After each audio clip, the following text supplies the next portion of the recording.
Hello, hello. Welcome to the Listen to This Bull live show. This is the show where you can ask us any question you want during the presentation in the comments, and we will try to answer it, all of them, even the stupid questions, even the ridiculous questions. And there are stupid questions. If you said there's no stupid questions, then, well, that's just stupid. Anyway, I've got an excellent show here today. This is going to be something unique. We're starting at a different time than usual at 5 o'clock. And in the wings is Randy Brothers and Nick Perret of the Start, Build, Grow show. And immediately following our show on Listen to This Bull, we're going to be on the Start, Build, Grow show and continue the conversation. So if you guys will watch this episode with us and then jump over to that, you get to be a part of the entire thing from beginning to end. So don't forget that we are very open and welcome you to ask questions and put comments in. And if you don't know who Randy Brothers is, shame on you. For shame. I'm disappointed. You should know who that is. But let's find out together. Hey, Randy. What is up, man? My man? How are you? I'm doing great. Hey, what's up? Did you end up finding a beer? I got one. The hotel Cheers, did not have friend. any beer options. Let's the go. bar opens at 5, so. Oh, man. All right. Well, so, Randy, you have the Roofing Academy and the Start, Build, Grow show, and I actually don't know this. Which one started first? The Academy started first, I believe, right, Nick? I think so. They were pretty close within like a month or so. The Academy started first, and the Start, Build, Grow show was kind of just a random accident that happened when Chris, Nick, and I decided to just go live. And hey, man, let's talk. He has a marketing company, right? And I had the Academy, and we said, hey, Facebook Live is a thing. Let's go live and see what happens. Yeah. And 170 episodes later, here we are, man. We finally get the privilege of joining you on your show, my friend. I know. I mean, now you have officially arrived. We have arrived. Yeah. You probably years later, die we now. finally arrived. I think you'd be happy at this point. We were out in New Orleans. That's how it kind of sparked. We were out in New Orleans for insurance and roofing conference, right? And Gary Vee was the head note keynote speaker. And he started talking about making content, Facebook, and all that kind of stuff. So then me and Randy did we just take cell phones in the beginning and just started using that? Yeah, man. We used your phone with a little phone jack deal. And I remember what was our second or third episode. We recorded an entire live episode with no audio. Really? We had like one user, and I think it was like my mom or something. It happened. Yeah. And we were like, well, what the heck just happened? Why didn't nobody watch that? Like, and turns out it was all done with no audio. So are you talking about that little USB thing called Phone Link, and you had a phone jack in the back of it, and it gave you a phone line, a hard line for? Do you remember those? Is that what you were talking about before? I don't remember that, but it was a janky setup though. Either way, yeah. For some reason, we didn't have something set up right to have any sort of audio, so we were muted the whole time. 30 minutes of audio silence. That was the hardest thing for me when I started doing videos of any kind, was getting that audio to sound good. I had the worst issues with audio for a very long time, and mostly it was echo issues. And then I found out that the Rode microphone that I spent a ton of money on was just crap. Going live and a Yeti, and they were neither of them really did great. Well, going live just has a whole series of issues that is there. I mean, there's always some kind of connection issue or something. Somebody can't get in. I mean, we had all those issues. Yeah, my audience is fully aware that we will have technical issues. They pretty much know that the first 15 minutes are probably pointless to even watch. At the end of 15 minutes, we've already got all the technical issues figured out, and the conversation is flowing. Let me go ahead and pop this guy up. All right, so today we're talking about how public adjusters are just a bunch of tools. Would you agree with that, Randy? Are they a bunch of tools or what? Oh man, I can't say that. I mean, I've had a lot of different experiences, inadvertently, But the public adjusters are people too. Okay. But You we're know, also I think tools. that's the slogan. some of right? them I've had some. I don't want to throw too much mud, but I have some great close friends in the industry. And as you know, your sponsor. I mean, we love the C3 group, and they do a great job for us. You know, when the time's right, when we need that. You know, but they're tools in a sense of a good tool that can help you make money, right? Right. I mean, you can Absolutely. take it that way, I suppose. I don't know if that was the way that I meant it, but maybe it was. I don't really remember. Is that the only, so you've used other public adjusters over the years, though, Yeah. as a contractor? Yep. And I'm sorry in certain cases. You know, it's funny because we can get some of my commercial guys on here and they'll probably would go off on this situation because it can be a great experience, but it also can be pretty challenging. And you're like, by the time it's all said and done, you're like, why did I waste my time? I could have just done that myself, you know. Sometimes the results are different, but sometimes that's what you end up getting, and it can be pretty challenging. So definitely an interesting segment of the space that we all reside in roofing. What do you look for in a public adjuster then? If you're a contractor who hasn't used one before, like what are some things to look for, or like to know that you're gonna get taken care of? It's gonna be a good experience. Well, first off, somebody that communicates and that cares. Perfect. Right. I mean, if they genuinely care and they can actually communicate, that's, you know, it's funny though. You can fill in the blank. Blank communicates, so they got my business. You know, in the construction industry, right? I mean, the number one complaint for, it doesn't matter, roofing, public adjusters, general contractors, plumbers, doesn't matter. The number one consumer complaint is communication for contractors. You know, most of us are males, and most of us are, you know, just blue collar work, and I'm guilty as charged. I suck at communication, but I'm aware of that, and I have to work hard to try to, you know, do a good job with it, and also surround myself with people who are good communicators in order to make my business shine, right? But I don't know what it is, but we are all epically, notoriously bad at communication, and it affects the entire industry. I think there's a reason for public adjusters not having great communication, other than the fact that we're just a bunch of tools. But that's a given. Set that aside for a second. Most of the time, a public adjuster, especially if it's a one-man show or even a smaller organization, they don't have someone whose entire job is to give updates. They don't have a customer service rep who is just taking incoming calls from their clientele or the contractor, or if they are, they're getting inundated with calls from just the clients directly. And since that is the person that they are ultimately beholden to, they don't give an update to the contractor. There's just too many aspects of the job. It's a lot of work. And if they're going to maintain the amount of claims that they have to give up somewhere.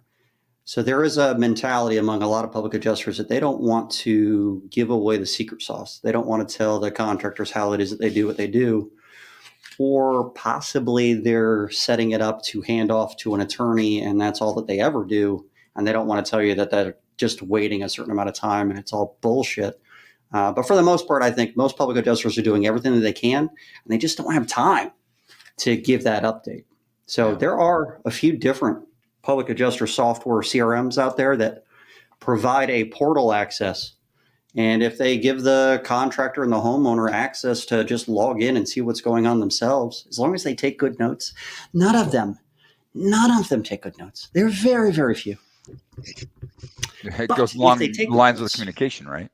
I guess there is that. Yeah. The contractor or the PA? The PA. Good notes. Well, probably neither. Both parties. Yeah. It's unfortunate.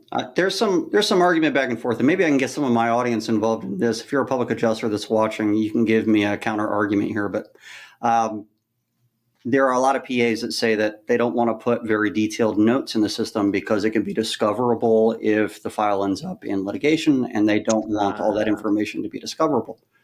We just lost Randy.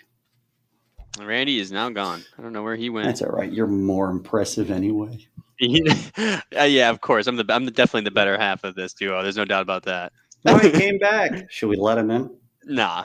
Once he's gone, man. This Yeah, is my he's time to. This is my time to shine now. Don't press buttons while you're on top live. now. Just don't touch the computer. Hey, okay? you said Just the tech issues was going to be within the first Don't press 15 minutes. buttons. This was within the first 15-minute window, so you're good. You're It good. happens. Yeah, it happens. It's fine. I'm trying out a new camera today, and I can see weird glitches with some of my movements, but I'm trying out a GoPro for the first time. Oh, You guys ever nice. use the GoPro? I have one, but I have Yeah, a not little set it up bit. for live though. Yeah, they. Randy's got use it for mountain biking, right, dude? Don't you have it for your mountain biking, snowboarding? I don't use it for that because I'm not good enough. But for anybody to actually watch that crap, if they want to just watch me You go don't need really any record slow of and that fall experience. down a hill, Yeah. maybe that might be entertaining. No, I used it for some of my content. So when we were creating content, I got one of those chest deals and strapped it on my chest and climbed over roofs and did inspections and measurements and kind of narrated it to kind of simulate the experience for a new sales rep on how to do an inspection, how to measure. Yeah, I measured a roof with the tape measure. And I showed people how to do that. Been a long time since I've done that. Yeah, who's done that? Raise your hand if Long anybody's done that in the last 10 years. It might have been right at 10 years. Man, I remember when I got in, man, I was doing steep and tall at one point. So I was strapped up to a rope and harness. Mhm. And we used to climb up and get on a rope on like steep roofs and we had to measure every little aspect back when I was doing adjustment work. And it was interesting. Nowadays, you just press a button and wait an hour and you're good. Do you have one of those guns that shot the rope up and over the ridge? I wasn't fancy enough to have a gun, so we would drill holes in tennis balls, right, and tie like 3 tennis balls and just huck it over the ridge. Yeah. And then what we would do is take a noodle, one of those pool noodles, and slide it up through the rope to then have it on the ridge, so you didn't cut your rope. That's while you're smart.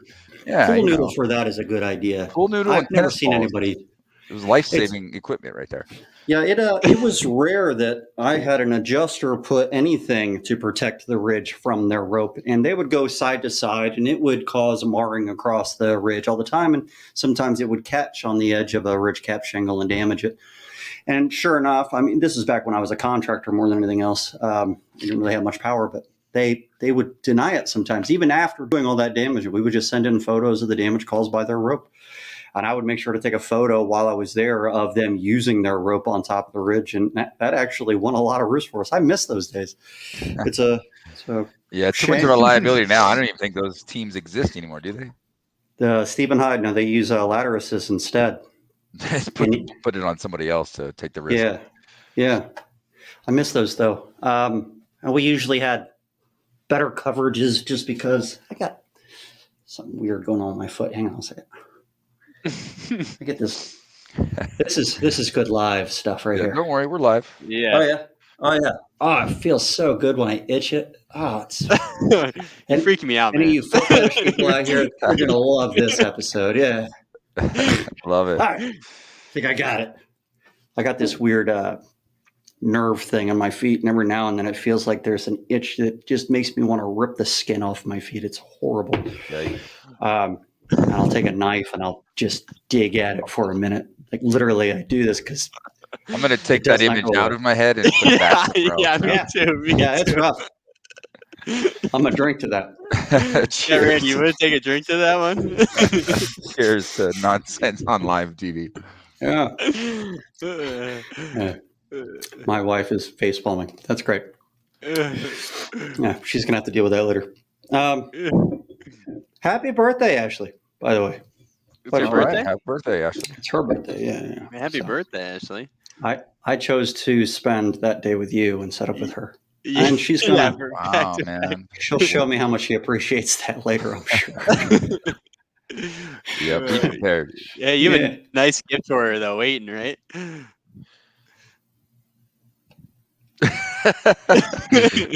Don't call my man out here, Nick. Come on, you're gonna make it worse. Hey, I She's figured you had got it something up already. his sleeve. It shipped in today. Nice. But she's already opened it. I got stuff. Oh, so- There's some she's things that happy. she'll get tonight. Yeah. So. It'll be fine. Anyway, let's get back on topic. What was the topic? Oh, so public adjusters are a bunch of tools. So from the PAs, other than bad communication, let's assume that the public adjusters all figure out a way to keep communication going, which is a big problem. And if you're a public adjuster watching this and you've figured out a way to do this, let us know. Because even though we gave access to all the contractors and policyholders for all good adjustments for many years, they would still call and expect us to answer immediately. And if we didn't call them back that day, they would have a cow. It's frustrating. Let me say this about communication, then I'll get off of it. If you're a contractor that calls the public adjuster and they don't pick up, and then you hang up and then call back again and they don't pick up, and then hang up and then call back again, and then just stop. They're probably on the other line and they're getting really annoyed with you. It's not going to help the case. Anyway. So set up one of those autoresponders if you're the other guy getting blown up all the time. Like, click, I'm on the other line, I'll call you back later, right? I mean, sure.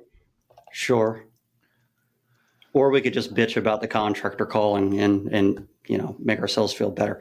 Well, it's sitting next to you. It goes both ways, because the consumer bitches about the contractor complains about everyone else that they're dealing with. So it's like, just learn how to communicate all the way across the board, and all of our lives are improved. That's true. All right. So if a contractor doesn't communicate enough with a public adjuster, then the public adjuster might not know if it's a good enough claim before they get involved. Right? So let's say a contractor says, all right, I've got this obvious hail damage, and they're the kind of contractor that doesn't actually know what hail damage is, or they're making some assumptions that this pea-size hail actually caused damage, and they're showing something that's this big or whatever, and they're calling it hail. And they tell the public adjuster, no, it's definitely hail. No worries, it's definitely hail. I even have collateral, right? And so the public adjuster just has to take that information and then send someone out to investigate and spend their time and money to do that. You think that that's good communication from the contractor? And is the public adjuster expecting too much to try to get a handful of photos of damage from every contractor? Do you think that's too much? No. I mean, how do I answer that? I mean, you got to set expectations, right? I PA'd you just then. I put you in a corner. Yeah. Well, of course. I mean, one, we got to set expectations, but two, it's like, we can't just, you know what? We all have a pretty bad habit. I think a lot of us too, entrepreneurs, contractors, owners, of wanting to just press the easy button and just delegate something, throw it at someone and expect them to do all the work. Like, we got to do our part. Like, let's shift gears and ask the marketing guy. I mean, how hard is it to do your job as a marketer when a contractor doesn't give you any information? Like, contractors want to just press the easy button and say, you're my marketing guy, go get me leads. And then you're like, okay, tell me about your company. Give me your logos. Give me your information. Give me the logins. Give me the logins. Give me access like, how to do I do my job? The assets that we can use for your logos, your pictures, your videos, and stuff like that, right? I mean, any kind of information about what's going on with your business, whatever it might be. I completely agree, right? But I mean, no matter what, when you're working with a contractor that has good communication, is getting you all the tools and resources that you need, keeping you involved with what's going on in the business, you're going to have more success with them for sure. There's no doubt. Yep. Sure. All right. So let's just figure this out then. Like you said, they want the easy button. They want to just hand it off to a public adjuster, and then the public adjuster does everything. What part of the claim do you think the contractor still needs to be involved in? I think there needs to be a clear set of expectations when building that relationship in the first place from both parties, right? The PA should be explaining to the contractor, in order for me to do my job and represent you and do the best for both of us, these are the things I need. This is the expectations I have. On the flip side, the contractor should be saying the same thing, and that should be the determining factor of whether you even work together in the first place. Set expectations, and that's something I mean, we're talking about just this little sliver in our business. Like that goes across the board, internally, externally, with consumers, the whole 9 yards. And we've got to learn how to set expectations. I mean, when you're hiring salespeople, when you're hiring staff, you should be setting expectations day one with everyone you get involved with from a business perspective and consumer client relationship. And it's amazing how much smoother life is going to be. What's up, Matt? What's up, brother? Yo, I think Matt's out here in Oklahoma too. I think I'm gonna see him tomorrow at the Hail Trace event. Oh yeah, you guys got that going on. Cool. Yeah, the kart racing deal, right? I Yeah, give a kart shout racing. out to John Fielding. Great. This is a guy with a neck tattoo, and Oh yeah. oh no, he's actually Sweet. pretty cool. But I did a breakout session, and he came in late, and I was like, "Oh shit, he's got a neck tattoo," and it's been a thing since then. Anyway, so if a public adjuster sets expectations for the contractor, and the contractor sets expectations for the public adjuster, do you think that should be in writing? In theory, yeah, but it's not a must-have. I mean, I think at least having a good conversation that they know is great. But ideally, yes. But it's not. I don't think it's a deal breaker. Put it that way, because you're already a leg up when you have that conversation than 90% of other That's interactions, 100% right? true. So Yeah. In an ideal world, sure. I mean, Sure. a reference point. That's great. I mean, I don't know how many conversations I have, or even early on building my business. I would, and I'm notorious for this. Like, I got people that are like, "Did you write that down?" Because I'm notorious for like making a deal or saying something or doing something and then forgetting about it later. And they bring it back up to me like 6 months. "Hey, remember you said that one thing and now you owe me 50 grand. I'm like, "Oh crap. I did say that, didn't I?" No, you know what I mean? But yeah, so if you can write it down, obviously that's ideal. But I think that having that conversation of setting expectations is a great starting point, As a tool myself, I can tell you, if it's not in writing, a lot of times it's hard to overcome the objection that's inevitable. The contractor is going to say that they heard you say something because they had an assumption when they went into it, and then they forgot. Just like you, just like me, I'm very forgetful. A lot of the business owners are very forgetful. It's part of the ADHD brain that most business owners have. But if they forget about the conversation, they're going to put something else in its place in their memory. It's just part of human nature and how we insert our expectations into a memory and recreate that memory in our heads. Yep. And they're going to say something. But if you have it in writing, then you can avoid a lot of those issues. I think it's pretty important that you have that kind of stuff in writing. I don't know if this depends on what he means by this. Train the contractors to document like a PA. Do you think a contractor, what does that mean, I guess? What do you think that means? I mean, I think the majority of what he's trying to say is the photos, right? A lot of contractors take 5, 7, 8 photos and they think, okay, here you go. Here's enough file to, no, you need like 100, take a lot, like train your people on taking over documenting from a photo standpoint is a great starting point. And we teach that, right? We give you, our clients, we give them, we have a photo checklist that has like 40, 50 something like check marks, check this, do all the risks on the front, like gutters, like how are they attached, like every little piece of the roof, you want to be able to document, take photos and have a checklist, ideally, right? A PA, give your contractor, here's a checklist of all the photos I need.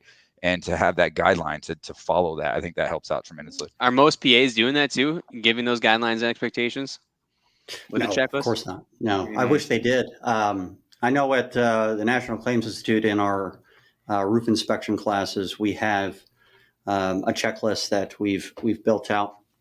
We also have a scope sheet that we give out and everything that people can use. But there's a lot that goes into a proper investigation for a PA that a lot of contractors they don't think about it. And they don't realize that they need to take certain photos just because there's something weird in most policies or in certain policies that if they don't take that photo, they're going to have to go back and take it later on. They might as well get it now. Things they don't think about. So we train a lot of public adjusters and contractors for that with the composition shingle roof inspector certification course that we have. You guys have your own inspection course then at the Roofing Academy? Yeah, it's just one of the full spectrum of courses that we have. But yeah, we have an insurance course that kind of goes through everything from how to do an inspection, how to identify hail, to how to interact with supplementers, to how to do your own supplement, and then we back that up with partnerships, right? We partnered with C3 Group, and they do training for Xactimate and all that. I'm not trying to teach people how to do. I'm not going to certify someone on Xactimate. I'm just going to partner with the best in the business to do that, right? So we're going to give you a lot of content on how to master the insurance process, and then connect you with the experts within each specific vertical of that process to help you really master that piece of the business. That's cool. Barron's posted a question for you. Randy, what are things as a contractor that you look for in a PA? Does that change for residential versus commercial? Are there anything you don't want PAs doing on your files as a contractor? Let's do it one at a time. What are you looking for in a PA other than communication? We've established that. Yeah, I mean, how do I not continue to harp on the communication piece? Well, I think this is an opportunity for me to kind of pump them up a little bit, where we had C3 come into our office and explain the entire process to our whole team, and that was powerful, because it's just there's this lack of knowledge of what the whole, like, a lot, and maybe we can go into that. I'm sure you've gone into this, but like a lot of us, we don't understand the intricacies of the full process that takes place when dealing with a public adjuster and going through that whole deal. So having his team, Matt and his team, come in to explain that to our guys, that was huge. So it's not a matter of what I'm looking for. Like, that was awesome. I think that was a great something. If you are a contractor, I would look into getting that education, not only for yourself but for your team, and obviously watching shows like this and that sort of thing is going to help you with that process. But when it comes to things you don't want, I mean, I'm the wrong guy to answer that question. I'm not. No, it sounds like you're the perfect guy to answer that, and you just need to drink a little bit more. I'm not in the weeds enough to have those complaints, because I would ask my team, right? I have an amazing team, my commercial team. They're just absolute rock stars, and they're the ones kind of on the front lines dealing with all that. So, so I wouldn't be able to give a definitive answer there without picking their brain. I think Frank meant to send a message to Matt Barron's directly, and yeah, put in the comments. Up, maybe. Hey, just bring him on. Let's just throw him in now. You want to throw Barron's in or Frank? Throw them both in. Who cares? Anything goes here. Anything goes. Yeah. So I will answer this though. Residential, more availability. Right. I mean, and that's always going to be the debate, because, everybody gets paid, and there's a certain amount of effort and energy and time that goes into a file. And it makes sense, obviously, that if I'm going to put this same thing with selling roofs, right? If I'm going to put the same energy in a roof that's 100,000 versus a roof that's 10,000, what am I going to put my energy on? The $100,000 roof. Same thing with PAs. If I put the same energy into a $100,000 roof versus the $1 million roof, what am I going to put my energy in? The $1 million roof, right? So if somebody can figure out a way to effectively and efficiently, make those residential jobs, where you can take on a number of them, and that's always been a challenge. So to do more residential jobs would be the way I'd answer that, to be able to not limit yourself so much. And that's probably, me representing a lot of contractors across the board. There's a lot of PAs that need to start with residential before they jump to a commercial loss. There's definitely a lot of education gained through experience that they need to get through. There's a learning curve for sure. But once they get through that, it is the natural progression for a public adjuster. Did I take Nick off by accident, or did he jump off? I was just internet connection was just being weak. Your hotels. This freaking hotel, man. Brought the Ethernet coder and everything. Oh, what can you do? Mm-hmm. Francisco Marcial Armenta. What's up, brother? Armenta. How are you, sir? Cheers. Got some attitude with that one. The best ability is availability. I like that. That's kind of cool. I do like that. Yeah, I've heard that. Tony Dungy, he did a was it Tony? Yeah, I think it was. Like he did there was some conference I went to, and he was a guest speaker, and it was cool. Like, but yeah, that's for those of us who are NFL fans, that's huge because you have these amazing players, and they never on the damn field. Dude, Randy, you got a guy that just shows up and gets it done. Brett Favre, Hey, 299 straight games. Guy, He might not be the best that ever played the game, but he showed up every damn day, right? He was available, and he made sure it happen. Did. Absolutely, he sure did. But we don't have to get into the Brett Favres of the world. Sure, there's always time to talk about. There's always time for Brett Favre. Always time. Always time. I feel like you might have a man crush there. I 100% have a man. Yeah, same here. Yeah. Why do you think me and Randy got along? We both like the Packers. Man, go Pack, baby. I don't. It's bad. We gotta be careful saying that right now, though. Yeah. I still, I'm diehard, but it was like they sent the JV squad out on Sunday, and it was a rough outing. We'll put it that way. Yeah, it was not good. I'm going to shake my head like this to pretend that I know what you're talking about so I can fit in. It's okay. Don't bother, man. It's a waste of our life and our time following football. Hey, Frank Dalton's here. Oh. Hey, Frank. What's up? They forced me to pull you on. No, I'm not there. I was just letting them know I totally dissed them on a callback, but I had appraisal mocks that were running long. Oh, weird. What, someone in the business didn't communicate very well, huh? What do you know? It'd been funnier if it was just Gallagher. Forget about the Frank, because that would have been a greater comment. Yeah. Oh, I had this conversation about the residential market because I was trying to do the 98-step verification for this login.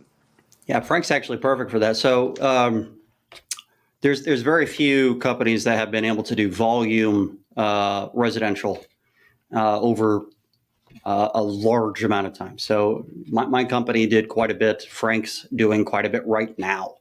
And the process that you have to have, it has to be really segmented and nearly perfect in order for things to flow through.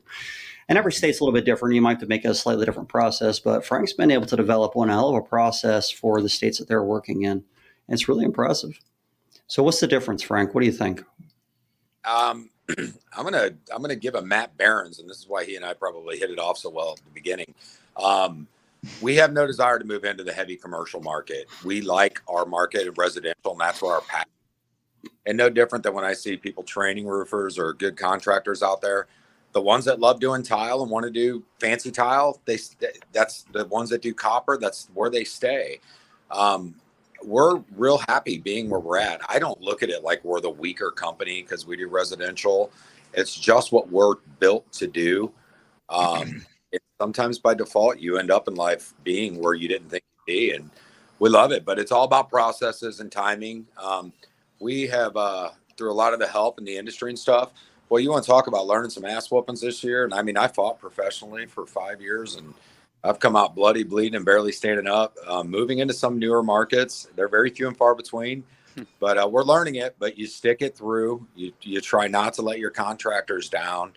But one thing I heard you guys talk about before, that file, when it comes over from the contractor, it needs to be documented as if a PA wrote it, because there's nothing worse than finding out 4 months into a file that, you're in a state and you go, well, this, my contractor, I trust him. And he said, this is hail. And everyone's like, yeah.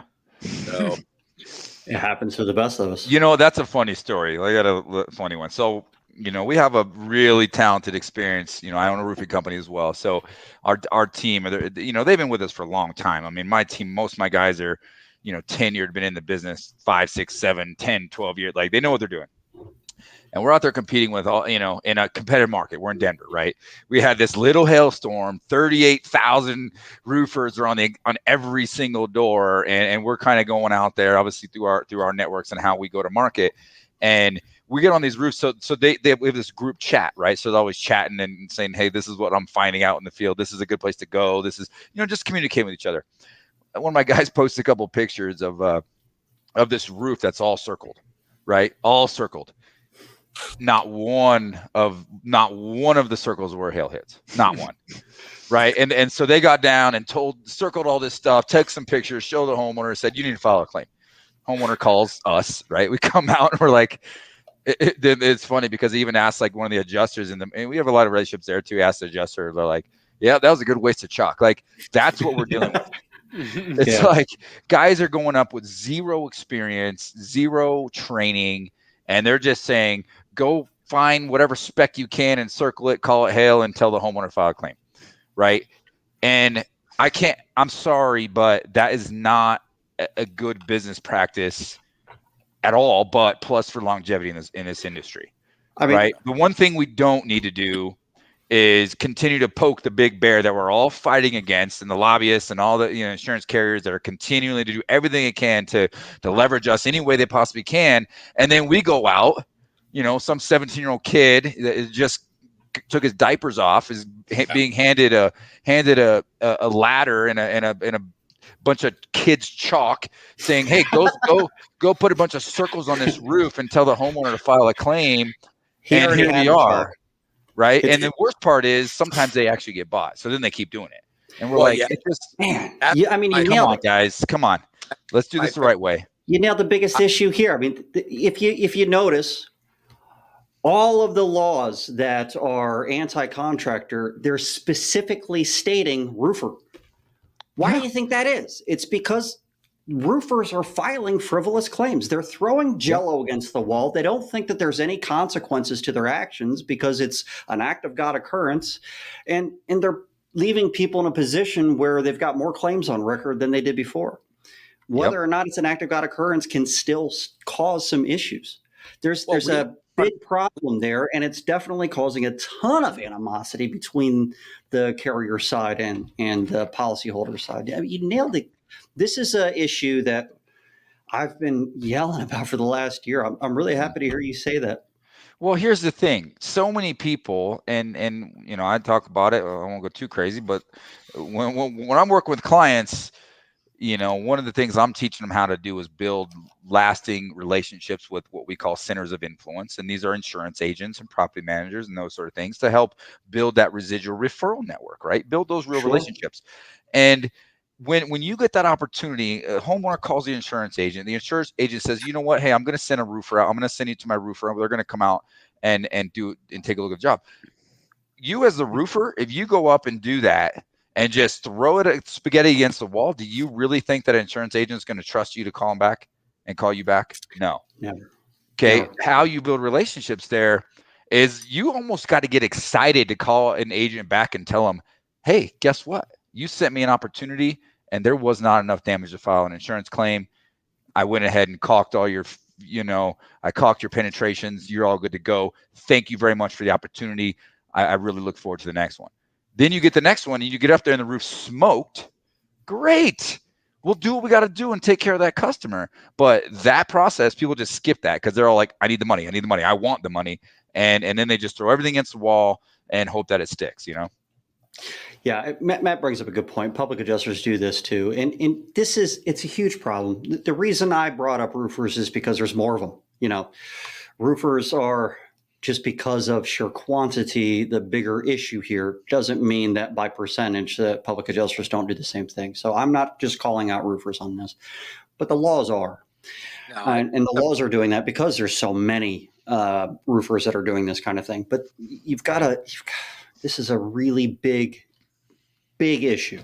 All right. If you keep doing this, it's just going to continue to get worse. If you cannot start limiting the amount of claims that you take on and only take on ones that are valid claims, then you've got a problem. And part of that issue really isn't the damage. Part of that issue is the coverages. The coverages have changed a tremendous amount in the last 10 years. From one policy to the next is completely different. 10 years ago, you could make an assumption on a policy because they were all roughly the same. They were all HO3 policies. They were all roughly homeowners residential policies. They all roughly said the same thing. Not anymore. From one policy to the next, dramatic differences. Mm-hmm. Dramatic differences. You cannot make assumptions anymore.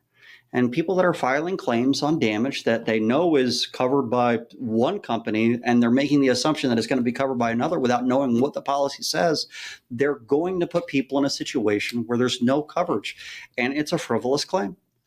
As a public adjuster, if I file a frivolous claim, I can actually get in trouble, and I could have my license taken away. Now, regardless of whether PAs do that regularly, they have a little bit of a higher risk because there's a license involved. And that's one of the reasons why there's some UPA laws that exist. It's staying in their lane. And we'll get into the UPA discussion a little bit later, so we don't have to jump on that just yet. Frank, I want to springboard what Randy said before I dive off from the residential conversation. Hearing that remark and seeing it, I'm seeing it more and more on Facebook lately, where people are going, hey, I just left this roof and it didn't have any damage, hooked the guy up. There was one guy, I wish I remember his name. He's like, you want to know what an ethical roofer gets? He goes, I got off the roof, but the guy told me he has a strip mall down the street that's got a 100-square roof that's bad, so I'm going to sign. You never know when the act is going to pop in, but there is, Matt's right, there's good and bad on both sides. But lately, the way I've seen it with the ethical contractors and the outreach, I think there's a lot more good on this side than there ever was. And it's a direct response to all the outreach and everything everybody's been doing. That's all my kumbaya. This was your guys' thing, so I'm going to pop off. But this is a great show, and I can't wait to see the next part over on the next one. Yeah, awesome, man. We'll look forward to hearing your comments, and we'll bring you on there too. Why not? Let's go. Let's just make this the thing. You're ready. And I'll appreciate that, man, because part of our purpose, right? I mean, the reason why we started our show, I wrote a book and created an online platform, is to, if I can move the needle just a little bit, right? And if I can help contractors, because I truly believe in my heart of hearts that contractors aren't bad people. Okay. Agreed. 100%. I don't believe there's a contractor out there that started a business that says, I'm going to go out there and be a jackass and rip people off and do things unscrupulous, right? I don't believe that. I believe they all have the right intentions. There's probably a select few that we can take off this, but I believe that most of them all have the right intentions. They want to do right by their contractors. They want to do the right thing. They just don't know what they don't know. And they put themselves in tough situations, and they make rash decisions, uneducated decisions that lead to bad results and a bad reputation and scarring the entire industry. And if I can just do my part to move that needle just a little bit, then I wake up each and every day, or go to sleep each and every day, like happy that I've done my part, I've had the same thought process for NCI when we first started it up. If we can educate, ultimately, I think that we're going to be educating a lot of the insurance adjusters at the same time. We even had some interest coming from that side. But even if we don't, if we can educate enough contractors to just show them that there is an issue with just throwing Jell-O against the wall, that one problem, if we fix that, we could solve a lot of the disparity between the two groups of individuals. I think that most of the animosity from the carrier is coming from the fact that they're wasting a ton of money inspecting roofs that they don't need to be inspecting. It's a lot of money. Yeah. They have to save it somewhere. They're in business. Anyway, so either the policies are getting more expensive, or they're just going to stop paying. And I think that there's probably, not that the carriers are, completely clean on this. Obviously, they're denying claims that they shouldn't be denying. There are many carriers that are denying claims they should not be denying. Well, and they're even approving claims that they shouldn't be approving. Doing that less and less, I think. Less and less. Of course, but right now the biggest issue is in all, not all contractors, but yeah, we agree, Conrad. Most contractors, most field adjusters are good people and don't have this intention.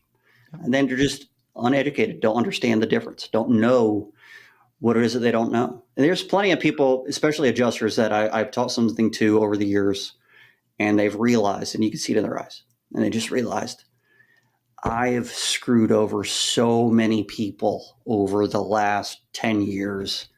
Oh my God, what have I done? And then there's the other ones that go, no, I won't believe it, because mentally they know that if they agree with you, that they're admitting that they've screwed a lot of people. And in order to save their own mental anguish, there's probably a fight or flight kind of a response going on, and they want to say no. Yep. I don't think you'll be able to control the greed of men. Okay. Money does some crazy things to people. It does. I agree. 50% of the claims from the COVID period were fraudulent. Where did you get that? That seems pretty high. I don't think COVID, I don't know if the percentage is right either, but I don't think COVID does that. I think, people are hungry regardless, right? Or they're trying to get into the business, or, you get into a market without hail or what, it doesn't matter. My guess on I think that the is previous comment was more accurate, right? Greed does some crazy things to people, right? Yeah. And they can, and it can make people do crazy things. And I would encourage, maybe you can't control that, but if you can move the needle just a little bit and understand that there's a much deeper purpose in life than just money. If you focus your energy on helping people, serving your customers, and doing the right thing, money becomes a byproduct, and you're going to make money. You're going to be able to provide for your family. But if your focus is all about money, your judgment is going to be clouded. And that's where that greed starts to creep in and take over and help and encourage people to make really poor decisions that affect a much larger, picture than just that individual, Yeah.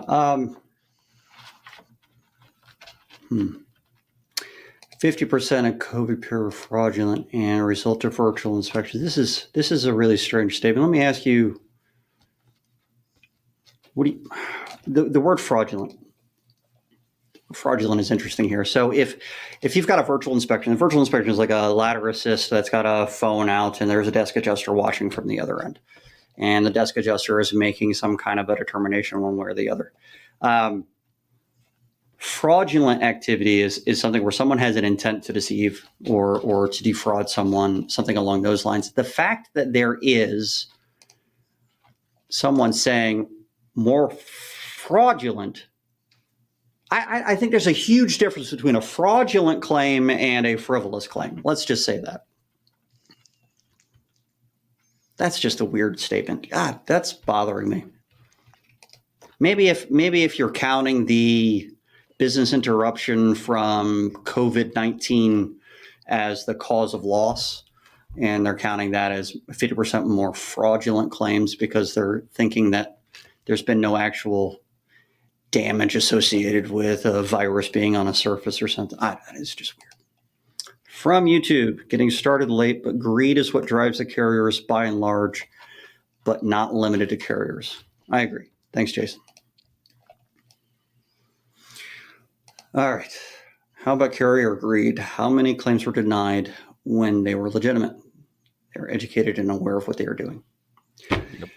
Have you guys been a part of let's just say this. Have you noticed the trend in insurance carriers suddenly denying stuff that they would normally have approved? Yep. And they're doing it with every intention. Like it's not accidental. It's intentional, right? They're playing. It's a numbers game, right? Right. They're playing the numbers, and honestly, even coming from sources in the insurance world, it's like they're intentionally saying, we're going to deny everything. I'm not going to mention the carriers that are doing this, but they're intentionally denying everything, knowing that a less percentage of homeowners and roofers are going to fight them and go through the process of reinspection and all that sort of thing. Knowing that if the contractor provides documentation and actually essentially does their job for them, that they're going to approve it on the back end, but they're going to deny the front end, because if they can shave 20%, 30% off of the amount of claims on legitimate damage, what does that do to their bottom line? What does that do to their stockholders, right? It's a numbers game, right? Yeah. I mean, it's the McKinsey model. So the McKinsey group, they got involved with Allstate back in the day. You can read about this in From Good Hands to Boxing Gloves. And they talk about how you can set up gates and a certain amount of people will go through this gate, and then you can set up another gate, and a certain amount of people go through that. And by the end of it, a very small percentage will get all the way to the end and sue. And they know that they'll end up saving money even after paying attorney's fees and all that crap if they put all this up, because only a small percentage will happen. And they have determined this because there's so much data to prove that those statistics are accurate. And a lot of the carriers are starting to follow that McKinsey model. But yeah, it's a problem because it's a bean counter that's making these decisions instead of someone that's actually abiding by a contract that they have with someone else. There's no more good faith action with any carrier that's using the McKinsey model. Long-time listener, first-time caller. What would be the best way to choose a PA if you have never been in that space? Well, you could call me and I can hook you up with a good PA in your area. I do that for a lot of people. There you go. Depends on the type of claim. That's something that Listen to This Bull has been doing for a while. We're happy to set you up with a PA in whatever area you're in. If you tell us what type of claims are your normal, we'll be able to hook you up. And if it's large loss, then we'll get you involved with a national company that's outstanding. That would probably be C3, depending on the state. Yep, I second that. So does Jason Dixon. He's What's up, switched. Jason? He was on YouTube and he switched over to Facebook to be a part of the conversation a little bit more. Jason's out here in Oklahoma. He's out in Norman, Oklahoma. Oh yeah? Guardian What's up, Construction Group. Did you look him up after you saw his comment? I'm actually getting coffee with him tomorrow. You're such a marketer. I know. I know. That's I feel impressive. bad for the marketing guy. He's like, dude, why are we Yeah. talking about all this PA Hey, stuff? I'm just man? I'm Let's just talk about soaking in. I'm marketing just soaking in the information. I've some talked fun enough stuff today. here. I'm good. I'm just soaking in the info. Well, keep in mind, right? I guess I'm going to hijack this because in a couple of minutes we're switching over to the Star Bill Grow Show with the host, the host of the most, Nick Oh Barrett, my gosh. who gets to take it over, and then you get Yes. to take the conversation wherever you want. Oh yeah. Let's go. We're not going to talk about PAs at all. We're not. Yeah, We're going screw to those It's PAs. just a bunch of tools. Yeah, we're just gonna Yeah, flip different. We talked about the tools enough. We're gonna completely shift the conversation. So We're Who gonna knows what we're gonna talk unpack who Matthew Mulholland is. yes, yeah, That's what we're gonna do. yeah, We're gonna go get deep. we're gonna go I'm deep going to on open a whatever's few going more on here. beers then. Yeah, exactly. I don't know if we have enough time, but we're gonna do our yeah, best. yeah. We're gonna start with that thing on your foot. Yeah, that's probably a good idea. Let's not and say we did. How about that? yeah. So I got a guy named John Fielding in the wings. He's someone that I refer to as Tats all the time. I've never had him on the show, though I have had a video with him that is going to fall in just a few days, hopefully, if it ever gets finished editing. He's a contractor that is in Maryland, and he's got a lot of insight on the residential side. So if you don't mind, I'm going to pull him on just to answer that same question on what is it that he's looking for in a PA. What's up, going Tat? on? What's up, brother? So, funny thing, I just got off the phone with a PA trying to establish a relationship because I'm quite jealous of the groups that are down south right now. Like, I don't have a Remington or a Matt Mulholland at my disposal. So, I reached out to, I Googled, found a couple of PAs. And the first thing they did was try to pitch me. They saw my Louisiana cell phone number and try to pitch me to get down there and get boots on the ground because they have all these leads. They want me to go sign up for them. Oh, great. So that was the initial. But yeah, I'm You having can't actually do that legally, by the way. You'd have to be a licensed public adjuster to get a public adjuster contract signed. So if you're a contractor that's getting someone else's PA contract signed, that's not legal. Yeah, the whole thing just sketched me out. But I thought it was funny. It was the very first thing. Oh, you took my number down. Oh, wait a minute, that's Louisiana. Like, and he wanted me to. I said, yeah, I got friends and family down there. I'm kind of consulting with them and helping them walk through. But yeah, it was weird. I cannot find a good public adjuster up here that is willing to take on my sub 150K claims. And I've got 3 or 4 in the wings right now that are just they're big jobs for residential, but to find somebody that's willing to take it on from a PA standpoint right now up here is impossible.